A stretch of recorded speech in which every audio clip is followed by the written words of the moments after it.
প্রথম আমি কোনো অ্যাওয়ার্ড শোতে পারফরমেন্স করতে যাচ্ছি।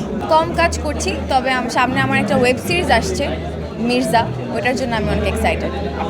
চরিত্রটা টুইন ক্যারেক্টার আমি প্লে করছি, এতটুকুই বললাম। বাকিটা আসলে ট্রেলার দেখার পরে সবাই বুঝতে পারবে।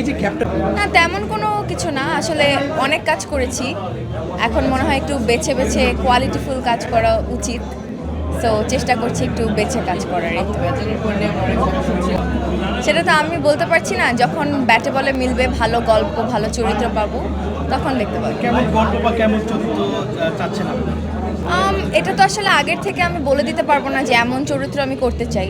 এখন অনেক ভালো ভালো গল্পে কাজ হচ্ছে, অনেক রিয়েলিস্টিক গল্পে কাজ হচ্ছে, তো আমিও চাইবো এমন একটা ক্যারেক্টার প্লে করতে যেটা দর্শকের সাথে অনেক বেশি কানেক্ট করতে পারবো। আপাতত ভ্যালেন্টাইনে আমার কোনো কাজ আসছে না এবার, বাট ইনশাল্লাহ পরে আসবে ইনশাল্লাহ।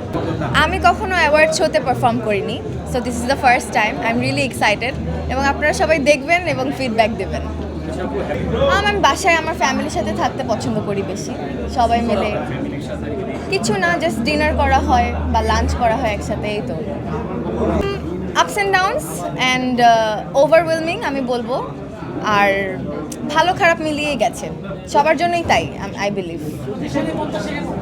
আমি কোনো প্রত্যাশা করি না, I just go with the flow. Thank you. কি boss, vital match, tough opponent, tension? Come on bro, অপোনেন্টকে নিয়ে ভাবার সময় আছে। আসল অলরাউন্ডারের কাজই তো হলো যে কোনো টাফ সিচুয়েশনে টিমকে অলরাউন্ড প্রোটেকশন দেওয়া। জাস্ট লাইক মাই টাইলক্স, যার অ্যান্টিব্যাকটেরিয়াল এজেন্ট টয়লেটের কোনায় কোনায় পৌঁছে 99% জীবাণু ধ্বংস করে, টয়লেটের কঠিন দাগ ও দুর্গন্ধ দূর করে টয়লেটকে রাখে ক্লিন আর সুবাসিত।